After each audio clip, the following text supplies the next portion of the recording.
Mwaramutse neza, nongeye kubasuhuza, umwaka mushya muhire wa 2026, nababoneye indi application nziza cyane itanga amafaranga. Iyi application bayita HiFarm, ni ukuvuga ngo ukimara kuyifungura yo ubwayo icyo ukora ni uko ugomba kuzuzamo email ukoresha, warangiza ugategereza guhembwa. Ni ukuvuga ngo ni uku muri HiFarm mo imbere hameze. Reka noneho tubereke uko itangira ibikuzwa. Ni ukuvuga ngo kwikuza ni 0.1 by'idolari nibyo byemewe kubikurika. Ndabereka uko bimeze. Dukomeze turebe. Aya mafaranga yose mubona narayabikuye angeraho kuri account yanjye. Nze mbereke account yanjye yangezeho kandi mu buryo bwizewe. Ni ukuvuga ngo buri umwe wese nawe yemerewe kuba yayakorera nta kibazo. Tegerezeho gatoya, murabona ko amafaranga yose nakoreye mfiteho amadolari 1.4. Aya ni amafaranga ubikuza akakugeraho. Uwo ari we wese niko bigomba kugenda. Dusubire muri application yacu. Application yacu ni uko iteye. Turebe uko ifunguka.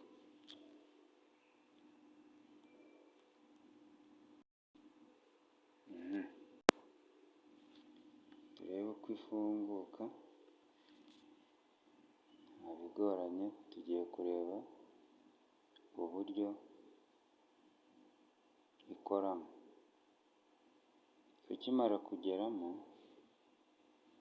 muri application yacu, nuko hari amasegonda y'ibara hano, amasegonda ari kwibara.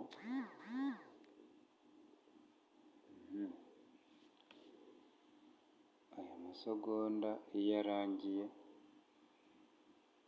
ahangaha, wowe ugitangira baguha amasegonda 5, ugahita ukandaho amasegonda 10, ugahita ukandaho gutyo ukomeza ukandaho. Noneho iyo bagenda banakwereka hano ko ugomba kuzamura level. Iyo uzamuye level baguha 0.05 by'idolari. Ayo mafaranga wemerewe kuyabikuza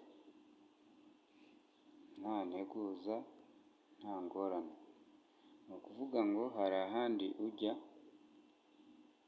ujyamo hano iyo ushaka kuzamura level mu buryo bwihuta, ukanda aka kanuza, murabona ko kariho 100%. Urabona ko kariho 100%, ugahita ukajyaho ukazamura level, gakandeho hanyuma turebe.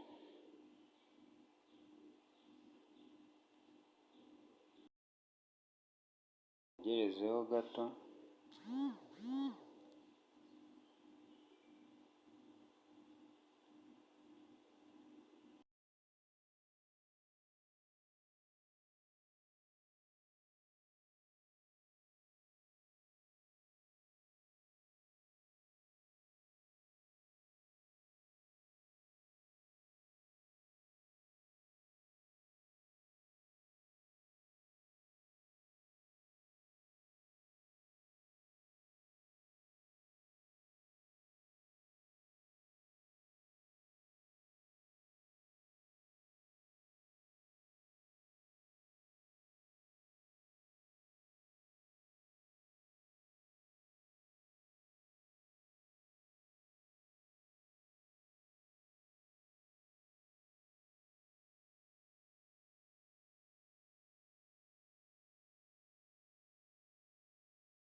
gice cyo kubikuza ugaruka aho wari uri, hanyuma ugahita uza hano kuri withdraw, ufiteho zeru n'igice kimwe uba wemerewe kuyabikuza.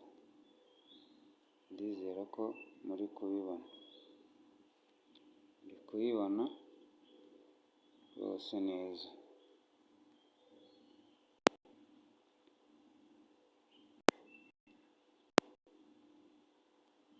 Ndizera ko muri kubibona neza cyane. Mbazaniye application nziza y'ubwenge yo gukoreramo amafaranga yoroshye kandi itagoye mu kubikurika. Tugiye ku gice cyo kubikura. Ni ukuvuga ngo zeru n'igice kimwe ukimara kwiyandikisha wemerewe kubikuza zeru n'igice kimwe, kandi iyo zeru n'igice kimwe barayiguha. Urabona nka hano, aha ngaha,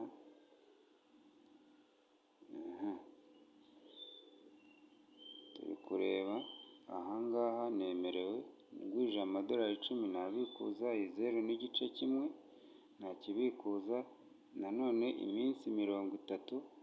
Hano uba wemerewe kuba wabikuza idolari ryawe, hanyuma wowe uraza gusanga ariho 0.3 ugomba kuzabikura nawe, kuko iyi gahunda irizewe cyane. Hanyuma ikintu ukora kugira ngo ubone uko ubikuza amafaranga yawe, uza muri Chrome, uza muri Google Chrome, tugiye kureba uburyo amafaranga avaho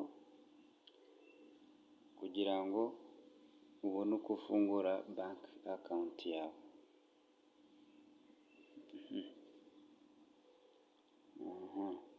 Ugize ikibazo wananyandikira kuri WhatsApp 0783749886. Uhita wandikamo muri Google Chrome yawe C-Wallet, ukayikandaho, ukongera ukayikandaho C-Wallet, tugategerezaho gatoya kugira ngo batujyane muri akawunti yacu ya C-Wallet. Kubera ko ngiye mfitemo akawunti, ni ukubereka uburyo ikora. Uhita ukanda hano ku turongo dutatu, ukanda kuri utu turongo dutatu, utu turongo turi hano ukadukandaho.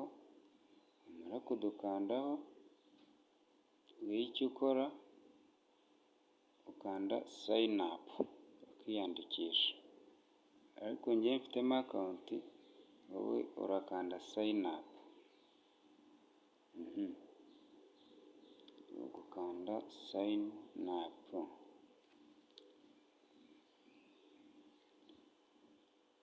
hari login, sign up, wowe uhitamo sign up. Ugize ikibazo nk'uko nabikubwiye, watubona kuri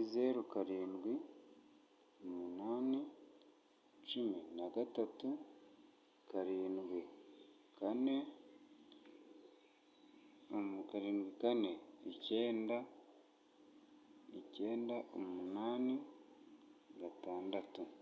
Niho mwatubona kuri izi nimero, mukatubwira tukabafasha.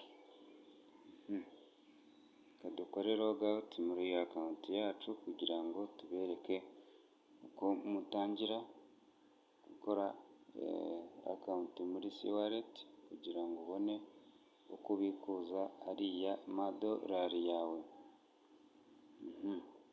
Ndizera ko muri kubibona neza tayari. Muri kubona hari ahantu handitse sign up new account, sign up. Aha ngaha ushyiramo imeri yawe, wamara gushyiramo imeri ugakanda sign up. Wamara gukanda sign up bagahita bakohereza kode, ukayisanga muri imeri, ukaza ukayipestingamo. Wamara kuyipestingamo hari utunoza gusaba kuzuza, reka twe dushyiremo ibyacu kugira ngo turebe. Bahita bagusaba imeri, tayari njye nayishyizemo. Bansabye pasiwadi, nawe urahita ushyiramo pasiwadi yawe. Shyiramo pasiwadi yawe maze ukande sayini apu. Noneho njyewe kuba nabifitemo akawunti, ugize ikibazo aho ngaho wambaza. Kode bagusaba uyisanga kuri WhatsApp, uyisanga muri imeri yawe, umara kuyisanga muri imeri, hanyuma ukayipesitingamo, bakagusaba kuverifiya ko utari robo, hari utuntu bagusaba guhitamo nawe uduhitamo. Icyo gihe rero iyo ugiye gukura amafaranga kuri Highfarm, ukanda kuri receive, muri kuhabona aha ngaha, ugakandaho, umara gukandaho icyo uhitamo uza ugakanda hano, ukanda hano ugahitamo select token ushaka kubikurizaho, kuko iriya Highfarm ifite token ya USDC, niyo ifite, iyi ngiyi USDC niyo ifite, nawe niyo uhitamo. Wamara kuyihitamo ukaza hano kuri iki gice ugahitamo kuri base ugahitamo Ethereum, dore ngiyi Ethereum ngiyi, ukayihitamo TRC20 ukayihitamo, warangiza ukaza ugakopiya ukakanuza, wamara kugakopiya ukagatwara muri C-Wallet. Hanyuma iyo ugejeje muri C-Wallet, ikintu bagusaba ni uguhita uyipesitinga muri hehe, muri Highfarm, ukagapesitinga muri Highfarm. Wamara kugapesitingamo, amafaranga yawe tayari ahita ajya kuri iyo akawunti. Ubwo iyo amaze kujya kuri akawunti, ikintu ukora ni ukuvuga ngo nimba ari 0.10, niba ari amadolari 10, uhita ukanda hano kuri withdraw, cyangwa se ari idolari 0.1 ugiye kubikuza icyo gice, uza ugakanda hano kuri withdraw, nta handi ukanda aha ngaha.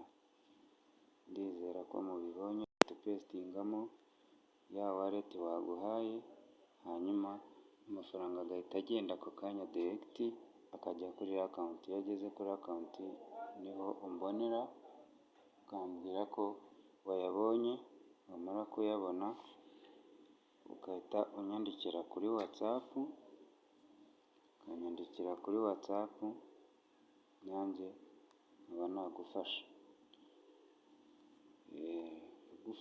kubona amafaranga yawe akakugeraho mu buryo bwizewe kandi butarimo, urabona ko hari abo twagiye tubikurira. Uyu namubikuriye amafaranga yiwe, amakode yo kuyashyiraho, yari yasabye ko ashaka kubikura $1.5. Uri kubibona, $1.5, muha aderesi yo kuyashyiraho, ariko iyo ageze kuri C-Wallet muha kode uyashyiraho, hanyuma nkaguha amafaranga yawe uko yaba angana kose. Ndizera ko bisobanutse, nta kindi nabifuriza, mugire intangiriro nziza y'umwaka wa 2026, twikorera amafaranga kandi mu buryo bwiza bwemewe. Link murayisanga muri description, hanyuma namwe mutangire. Murakoze, mugire amahoro.